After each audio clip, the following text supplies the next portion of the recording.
welcome to another episode of BitNote. This is David Collins, and we are going to be talking a bit about the iDIG Music Fest coming up here in Dublin this April. So have a listen and hope you enjoy.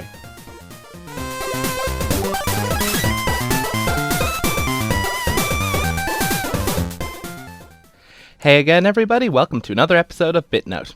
So, I remember recently, on Christmas, I had an interview with Emer Noon, who talked all about the iDIG Music Fest. It is on this April 2nd to the 4th in the Convention Centre here in Dublin, and basically it's going to be a celebration of all things musical, in terms of video games, of course. There's going to be a selection of great video game music composers there. There's even going to be music composition workshops. There's also going to be Video Games Live, which is an orchestra that makes all these fully orchestral renditions of video game music. There's so many awesome things going to be happening this April, and I thought I'd just talk a bit about it and also give you a preview of some of the cool reasons why this is just such a great thing to go to. So to start off with, I think I'll quickly mention one of the guys getting everything together, Tommy Tallarico. Tommy Tallarico is a very talented music composer who's made music for a lot of games, so many. He's even gone into the Guinness Book of Records as a result. And I played his music on the show a couple of times before. Once, of course, from the Earthworm Jim games. They were classic for the Mega Drive. Also from Aladdin from the Mega Drive. And, of course, Advent Rising, where I played some really great orchestral stuff from it as well. And he's also done music from a lot of other games, such as The Bard's Tale and such. So I played music from him as well, and he's going to be there at the iDIG Music Fest, so that's definitely one reason to be there. But there's also going to be another guy there that I wanted to talk about, and that is Christopher Tin. Now, I've played a bit of music from his album before, Calling All Dawns, but I thought I'd go a bit more to detail about Christopher Tin's story. Basically, he was a composer. He managed to do some work for filmmaking, such as, for instance, X-Men 2, and then basically, through contact, he was brought on to make the main theme for the game Civilisation IV. So he just went down, he made that theme, and boy, was it a great theme. So, without further ado, I'm going to dive right into the main theme of Civilisation IV, which was called Baba Yetu, which features the Soweto Gospel Choir, and of course it was composed by Christopher Tin and turned out to be, let's just say, a really great thing, both for him and for everyone who gets to listen to this. So here he is, Baba Yetu. Have a listen and hope you enjoy.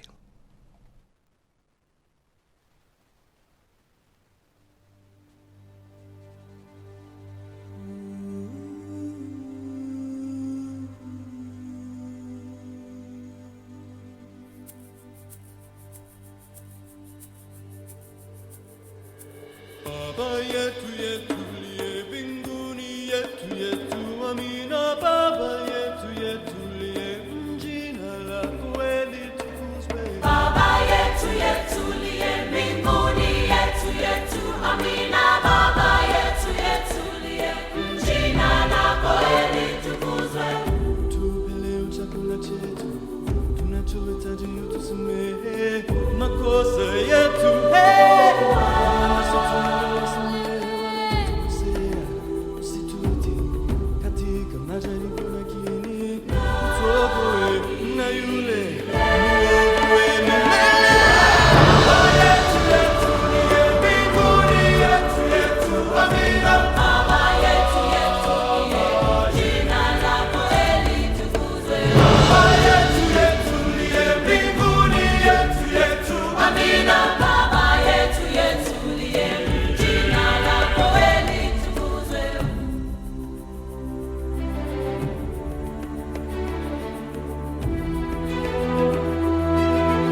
That is just a great piece of music. As I said, it was from Christopher Tin. It was featuring the Soweto Gospel Choir.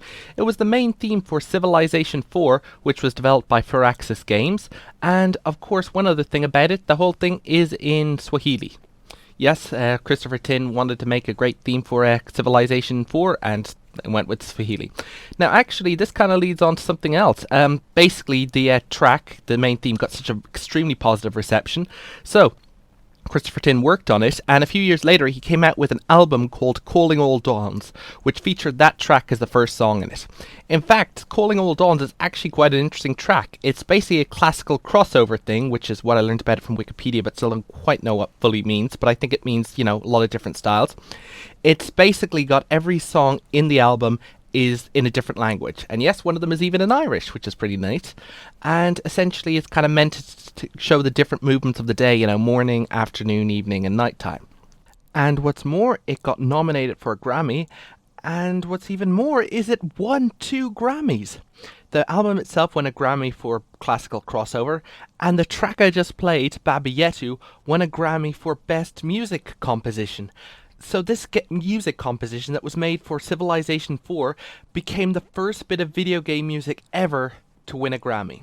And that is a huge achievement. So, as you can see, Christopher Tin did all this, and he will be appearing here in Dublin April 2nd to the 4th at the iDIG Music Fest. iDIG MUSIC Fest. So, the Dublin Video Game Music Festival. So, it's going to be quite a heck of a lot of time. And, of course, he'll be giving some talks, and maybe you'll get to chat to him and stuff. Like I said, this game was for the game Civilization 4. I haven't played too much of the Civilization games, but since last time I did actually get to dig a bit into Civilization 5 and one of the other Civilization games, and it is kind of an interesting series. But before I dive in, why don't I play one other track from Calling All Dawns? I don't think this one actually appeared technically in Civilization 4, because it appeared in his album later on, but I still think it's a good track, and it's still good demonstration. So remember, this is by Christopher Tin, who will be here at the iDIG Music Festival this April. Have a listen, and hope you enjoy.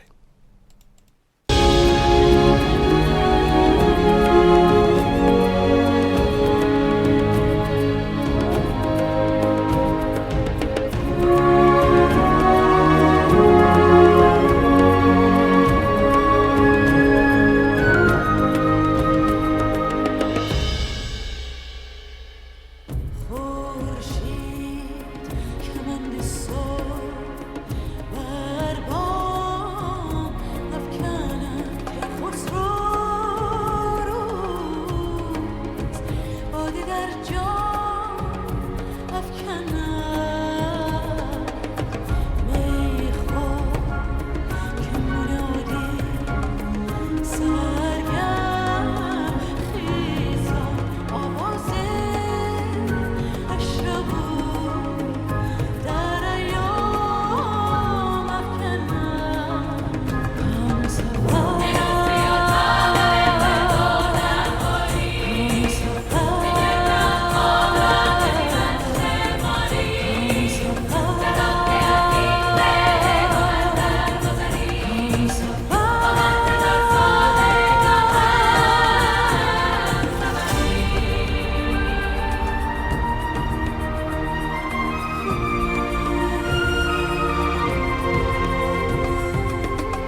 And what you just heard there was Hamsafar featuring Sussan Deyhim, and it was composed by Christopher Tin on the album Calling All Dawns, which was created after he created the main theme tune for Civilisation IV.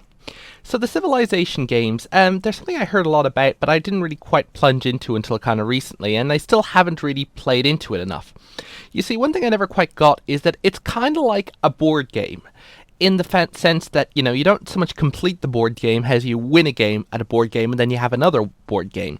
And so regardless of whether you're playing with actual human beings or the computer is playing the opponent, each game is basically a randomly generated terrain with somewhat randomly generated civilizations in a deployment, and your objective is basically to make sure that your civilization is the most prominent civilization in the world. It's a little like Risk, I guess, you know, where except instead of just the placement of all the pieces is randomized, so is the entire board and landmass. And what you do get to do is choose which civilization you are. You can be Americans or Russians or Aztec or Celtic, Japanese, Chinese, and there's some ones that currently exist or ones that existed far in the past, like the Ottoman. I think when I had a go at it, I played some African civilization that was developed a couple of centuries ago, existed for about 200 years, and then was completely wiped out by some foreign invasion. I think the game was saying, well, maybe, you know, with you playing as this, they can get a second chance and do better this time, you know, because, you know, their civilization didn't work in the real world, so maybe in this fantasy world you can work better, which is kind of a nice idea. And the idea is that, you know, so you set out your civilization, which when you choose basically changes your themes and the name of all your capital cities. Because, for instance, if you're English, your capital city is London, or if it's American, it's Washington, and all this sort of stuff. And if it's a civilization you don't recognize, it's the name of a city that you don't recognize. So it all kind of works out. And essentially, all the civilizations are deployed, and you have to basically aim for a victory. Now, what sort of victory? Well, you may have thought that it's just about military conquest. You know, you just build an army and you conquer all the other countries. And you'd think that that would be what it was, because that's what most games are. But Civilization is a bit cleverer than that. The fact is there's several different types of victories. There's like a cultural victory, where it's kind of like America in the current world we're living right now. Cultural exports take over the world and are most prominent, or a religious victory, where basically the religions that you found suddenly take over the whole world. So I guess, I don't know, India would be the equivalent, or I don't know, or Middle East, I don't know. Anyway, the point is, there are many different ways of conquering, and of course standard military victory and such. And I think there's even stuff like tourism. So it's like you start out very primitive. You start by basically forming cities and stuff, and then you gradually unlock more stuff like making iron and you know, increasing technology like ballistics things and canals and stuff. And gradually you're able to build up monuments and then great tourist attractions or works of art and stuff. And basically the idea is you kind of meant to progress from like the Stone Age all the way into, I believe, into sci-fi, but I haven't quite finished a full round of this first. And let me just take a quick tangent to say, you know, I've spent hours in this. I didn't even finish a single game of Civilization. I mean, you know, I've completed full games in a 6-hour period, and now with this game, you know, you just, even with that time, you still don't complete a single game. It's still like, and you know, like this is a game that's meant to be played multiple times, so boy, you can spend a lot of time in it. No wonder a lot of people talk about it.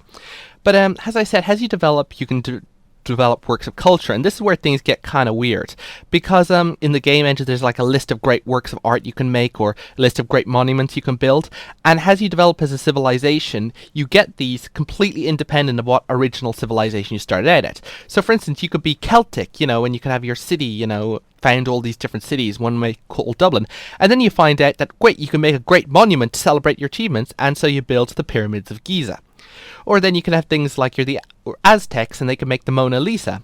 Or of course Americans making a terracotta army. So you see, it's kind of weird in that, you know, everything is randomized. You all put on the mask of a different culture. It's kind of like play and make believe, like cops and robbers. But as the game progresses, it can do some things that seem very dissonant with the actual things that it's built on. So for instance, there are many different stories of people who play Civilization and talk about how Gandhi completely whooped their ass by completely conquering them, which is, as you can see, pretty humorous. That's a lot of the humor in the game, of course. You go back to all these ancient or current civilizations, they do very unexpected things about them as the gameplay emerges. The game developers put so much effort into getting each civilization their own style and their own marks, and there's a lot of research. Even if the game, as the game progresses, it's hardly going to be historically accurate. If you get something like, you know, if you get some obscure tribe suddenly being able to become the dominant of the world, but it's still kind of interesting and it still gives you kind of a look back on how human things developed. So, that's Civilization for you, and that's also Christopher Tin, who's, like I said, made the music for one of the games. And with that said, I think it's time to move on to some more video game music, full on the theme of iDIG Music Fest. I think I'll prepare you for something else that's going to be topping up at the music festival, and that is Video Games Live. Video Games Live is basically this whole orchestra that does full renditions of classic video game tunes. It was founded by Tommy Tallarico and Jack Wall, and there's just a lot of great stuff going on with it. Before I go any further, why don't I just play a classic? Why don't we do the opera version of the Tetris theme? Yes, the classic Tetris we all know and love, of the Falling Blocks game, and Video Games Live did their own rendition of it. So, have a listen and hope you enjoy.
That, my friends, was Tetris, the original opera version from Video Games Live, the Level 3 album. That is a classic track, and actually the Level 3 album was actually created as a result of Kickstarter, and I believe a Level 4 is on the way. So soon we'll have 4 total albums created by Video Games Live, which should be available on pretty much any platform that you want to download them on.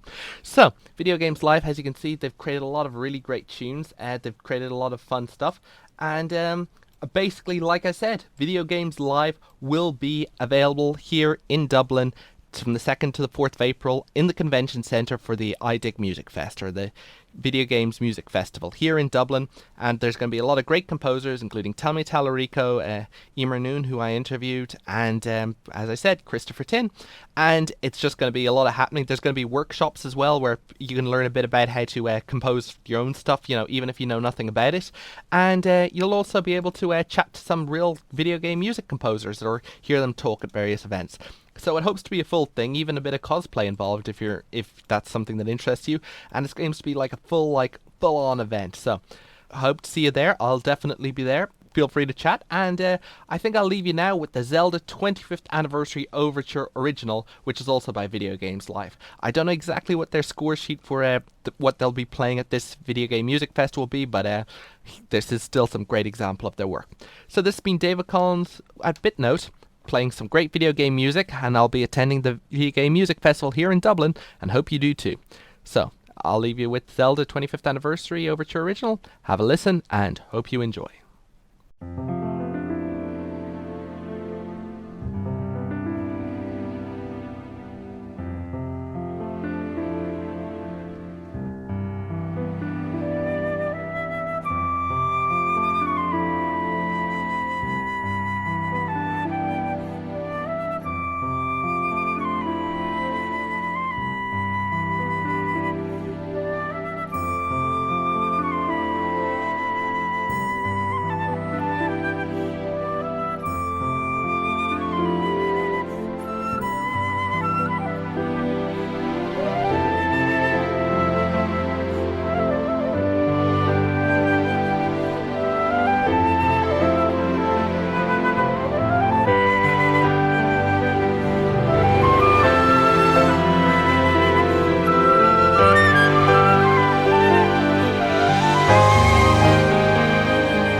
remember the iDIG Music Fest.